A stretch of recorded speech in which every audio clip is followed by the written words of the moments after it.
Hello everybody, मेरा नाम है आशीष कपूर और मेरे चैनल का नाम है फिजिक्स बाय आशीष कपूर, जहां आपको मिलते हैं लेस टाइम में मैक्सिमम नॉलेज। आज के टॉपिक की हम बात करते हैं। आज हमारा टॉपिक है Larmor precision and Larmor frequency.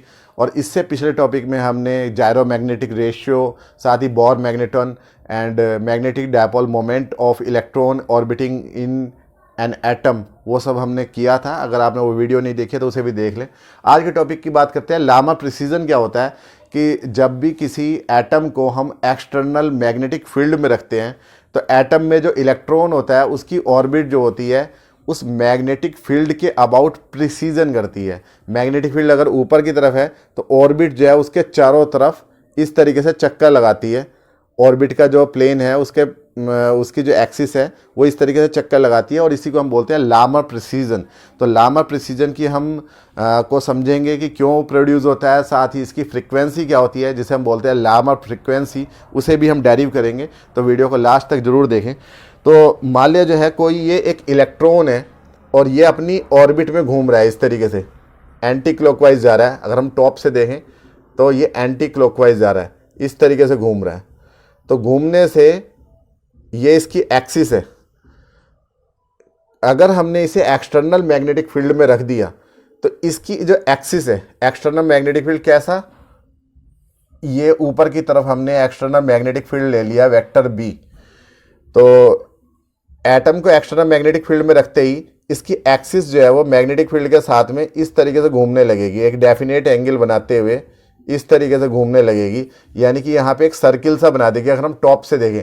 और ये कौन सा जनरेट हो जाएगा, यहाँ पर ये कौन जनरेट हो जाएगा और इसी को हम बोलते हैं लार्मर प्रिसीजन। अब लार्मर प्रिसीजन होता क्यों है वो आप समझेंगे।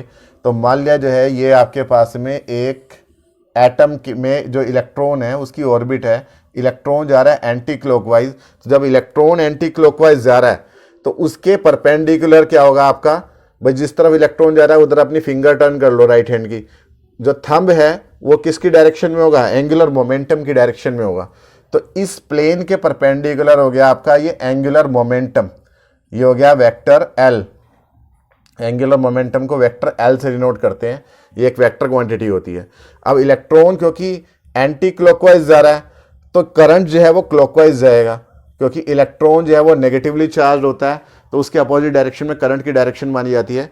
तो किसी भी एटम में जो है इलेक्ट्रॉन अगर इधर जा रहा है तो हम मान सकते हैं कि करंट इसके अपोजिट डायरेक्शन में जा रहा है और करंट कैरिंग लूप बन रही है।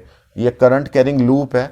अब जब ये करंट कैरिंग लूप है तो यहाँ पे मैग्नेटिक डायपोल मोमेंट भी होगा, बिकॉज करंट कैरिंग लूप का मैग्नेटिक डायपोल मोमेंट होता है, क्लास 12th में हमने सीखा था। तो यहाँ पर इसका मैग्नेटिक डायपोल मोमेंट निकालने के लिए आप ये देखो, जिस डायरेक्शन में आपका करंट जा रहा है उस डायरेक्शन में आपने राइट हैंड की फिंगर टर्न की तो जिधर थंब जा रहा है उधर क्या होगा, मैग्नेटिक डायपोल मोमेंट होगा। तो ये मैग्नेटिक डायपोल मोमेंट हो गया इस डायरेक्शन में। मैग्नेटिक डायपोल मोमेंट को हमने म्यू एल से डिनोट कर रखा है बीएससी में, जबकि क्लास 12th में हमने इसे वेक्टर एम से डिनोट किया था। एम का मतलब था मैग्नेटिक डायपोल मोमेंट, फिलहाल हमने म्यू एल से डिनोट कर रखा है। तो मान लिया जो वेक्टर एल है ये मैग्नेटिक फील्ड के साथ में कितना एंगल बना रहा है, थीटा एंगल बना रहा है। अब जब प्रिसीजन होगा तो ये जो थीटा एंगल है ये मेंटेन रहेगा और ये इस तरीके से घूम के वापस अपनी जगह पे आ जाएगा वेक्टर एल। तो यहाँ पर एल में चेंज हो रहा है, एंगुलर मोमेंटम की डायरेक्शन लगातार चेंज हो रही है बट इसका मैग्नीट्यूड कांस्टेंट है। तो डायरेक्शन चेंज होने की वजह से अभी ये एल है तो हम ये कह सकते हैं कि यहाँ पे थोड़ा सा चेंज आ गया है। कितना चेंज आ गया है, एंगुलर मोमेंटम में डी चेंज आ गया है, लेकिन इसका मैग्नीट्यूड यहाँ पर भी कितना है, उतना ही है, एल ही है जितना यहाँ पर है। तो यहाँ से ये घूम के और ये इस तरीके से वापस अपनी जगह पे ही आ जाएगा। तो ये जो चेंज आया है ये डी चेंज आया है। हमें इस डी को देखना है कि चेंज आया है और यहाँ पर आपने एंगल कितना बन गया है वो हमें देखना है कि ये वाला एंगल कितना बन गया है। अभी जो है वेक्टर एल था इस एक्सिस के साथ में परपेंडिकुलर, ये परपेंडिकुलर हमने ले लिया है, 90 डिग्री का परपेंडिकुलर ले लिया है। तो ये हमने देखा। अभी थोड़ी देर बाद में ये एल यहाँ पहुँचा तो यहाँ पहुँचने पर हमने ये परपेंडिकुलर डाला, ठीक है। तो यहाँ कितना एंगल बना उस एंगल को हम देखेंगे। तो ये इसकी हम फ्रीक्वेंसी निकालेंगे, प्रिसीजन की फ्रीक्वेंसी निकालेंगे कि एक चक्कर कितने टाइम में लग रहा है या 1 सेकंड में कितने चक्कर लग रहे हैं, तो उसी को फ्रीक्वेंसी बोलते हैं। 1 सेकंड में कितने टर्न्स घूम रहा है उसे फ्रीक्वेंसी बोलते हैं। तो फ्रीक्वेंसी निकालने के लिए हमें एंगुलर वेलोसिटी पता होना चाहिए। लेट इसके घूमने की जो एंगुलर वेलोसिटी है, प्रिसीजन की एंगुलर जो वेलोसिटी है वो ओमेगा है। तो यहां पर आप देखो, मान लिया delta T interval of time लग रहा है, D T interval of time लग रहा है। टाइम को बहुत छोटा लेते हैं तो D T interval of time लेते हैं। अभी यहां पर था, इसकी एक्सिस ऐसे थी, ये थोड़ी सी घूमी, टर्न की, यहां पहुंच गई, कितने टाइम इंटरवल में पहुंच गई, D T interval of time में पहुंच गई। तो यहां से लेकर यहां तक जाने में ये जो सर्किल बना है इस तरीके से, यहाँ जो सर्किल बना है, अभी आपने यहाँ थी और ये घूम के ऐसे सर्किल बन रहा है, तो यहाँ पर कितना एंगल बन गया। एंगल जो बनेगा इज इक्वल टू होगा एंगुलर वेलोसिटी। क्या का फॉर्मूला क्या होता है, angular velocity is equal to होता है एंगल अपॉन टाइम। तो angle is equal to angular velocity multiply time. तो ये जो आएगा एंगल, इसे हम लिख लेंगे ओमेगा इंटू डी टी। ये आ गया omega into D T, where omega is angular velocity of precision. तो हमें ओमेगा ही डिटरमाइन करना है। अब ओमेगा डिटरमाइन करने के लिए आप ये देखो कि ये मान लिया एल है, तो यहां से लेकर यहां तक क्या हो जाएगा, ये ट्रायंगल देखो, इस तरीके से ट्रायंगल बन रहा है। यहां 90 डिग्री का एंगल, ये वाला आपका एल। तो अगर हम इसमें साइन थीटा लगाएं, ये थीटा, तो साइन थीटा लगाएं तो perpendicular upon hypotenuse.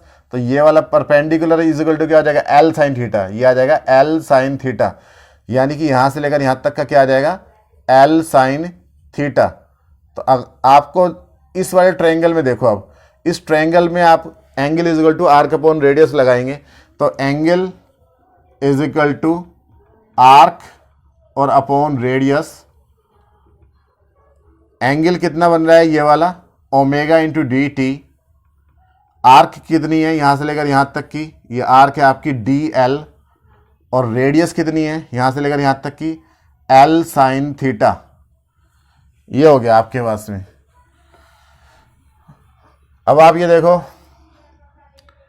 D T को इधर डिवाइड में भेज देंगे तो ओमेगा की वैल्यू कितनी आ जाएगी, D L over D T into L sine theta.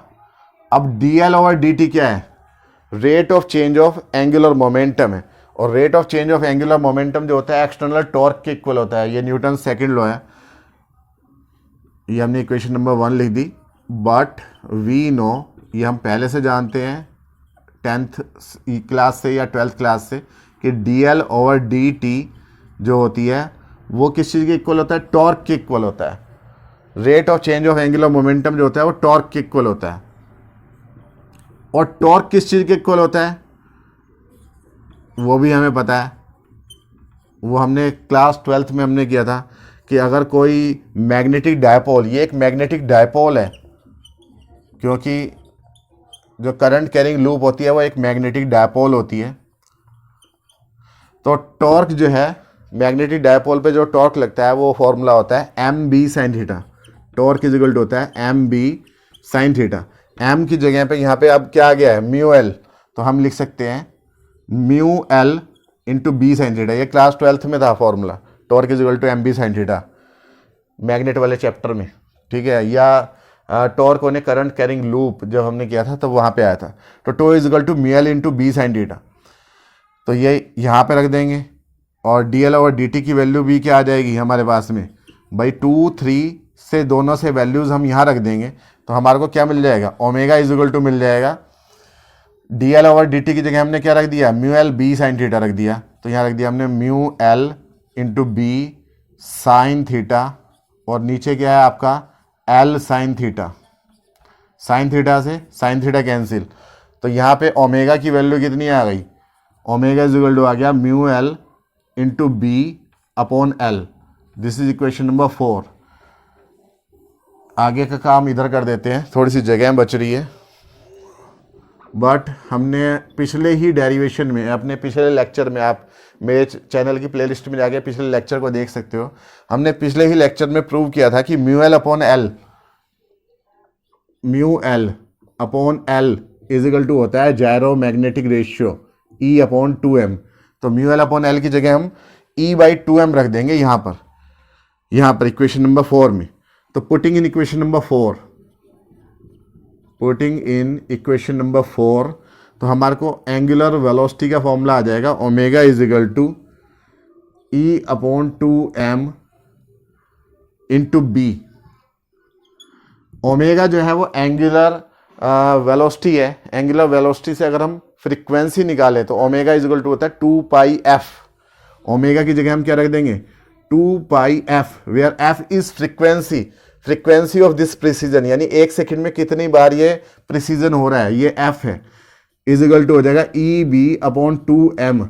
तो फ्रीक्वेंसी की वैल्यू आ जाएगी EB/2π की इधर मल्टीप्लाई हो जाएगी डिवाइड में, तो 2 2 जा 4πm। तो this frequency is known as Larmor frequency.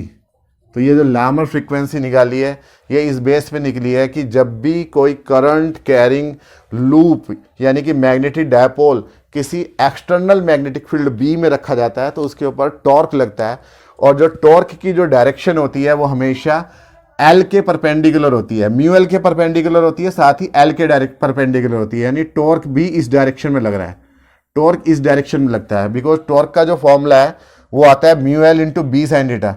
भाई टॉर्क के फॉर्मूले को हम ऐसे भी लिख सकते थे, अगर वेक्टर की फॉर्म में लिखते तो वेक्टर की फॉर्म में कैसे लिख सकते थे, vector tau is equal to mu L cross vector B, और जब क्रॉस प्रोडक्ट होता है तो वहां पे साइन थीटा आता है, और क्रॉस प्रोडक्ट ये भी बताता है कि टॉर्क की डायरेक्शन जो है वो म्यू एल के परपेंडिकुलर है, इस म्यू एल के परपेंडिकुलर है, यानी कि टॉर्क की जो डायरेक्शन है वो एल के परपेंडिकुलर है, और एल के परपेंडिकुलर है तो इसकी वजह से एल का जो है सिर्फ और सिर्फ डायरेक्शन चेंज होगी, उसका मैग्नीट्यूड चेंज नहीं होगा, क्योंकि किसी भी वेक्टर के अगर आप परपेंडिकुलर डायरेक्शन में कोई फोर्स लगाते हैं, मान लिया वेलोसिटी के परपेंडिकुलर डायरेक्शन फोर्स लगाते हैं, तो वेलोसिटी का मैग्नीट्यूड चेंज होता है, उसकी डायरेक्शन चेंज होती है, उसका मैग्नीट्यूड चेंज नहीं होता। तो इसी तरीके से यहाँ टॉर्क इस डायरेक्शन में लग रहा है, तो इस वजह से एल की डायरेक्शन चेंज हुई है, यहाँ पे डीएल जो है वो इस डायरेक्शन में आ गया, इस डायरेक्शन में, इसका मैग्नीट्यूड चेंज नहीं हुआ है, जितना एल यहाँ पे है उतना ही यहाँ पे है, उतना ही जब ये घूम के यहाँ आ जाएगा तो उतना ही एल इस तरफ भी होगा, मैग्नीट्यूड में उतना ही होगा, बस डायरेक्शन उसकी चेंज हो जाएगी। तो यहाँ पर हमने इसके घूमने की फ्रीक्वेंसी निकाली है, और वो फ्रीक्वेंसी ही क्या है, लार्मर फ्रीक्वेंसी है। उम्मीद है कि समझ में आया होगा। मिलते हैं नेक्स्ट वीडियो में जहाँ पे हम देखेंगे स्पेस क्वांटाइजेशन। Thank you.